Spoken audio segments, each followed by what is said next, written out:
বছর পালন করা হয় 21শে জুলাই। 21শে জুলাই মানে হচ্ছে তৃণমূল কংগ্রেসের শহীদ স্মরণ দিবস। কিন্তু এর পেছনে রয়েছে কি গল্প? অনেকেই জানেন না যে আসল ঘটনাটা কি। সত্যি কি তৃণমূল কংগ্রেসের ইতিহাস জড়িয়ে রয়েছে? আসলে বিষয়টা তা নয়। যে সময়কার কথা, তখন তো তৃণমূল কংগ্রেস গঠনই করা হয়নি। তখন মমতা বন্দ্যোপাধ্যায় কংগ্রেস নেত্রী এবং সালটা হচ্ছে 1993 সাল।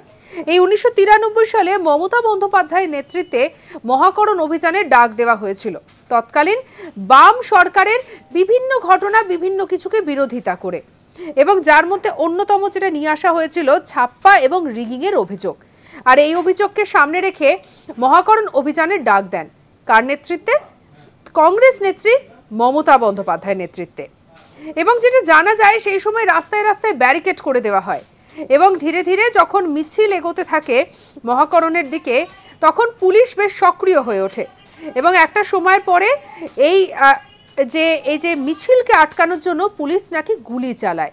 আর সেই গুলির আঘাতেই সেদিন মারা গিয়েছিলেন বেশ কয়েকজন। যেটা দেখা যায় যে 13 জন যুব কংগ্রেসের কর্মী মারা গিয়েছিলেন।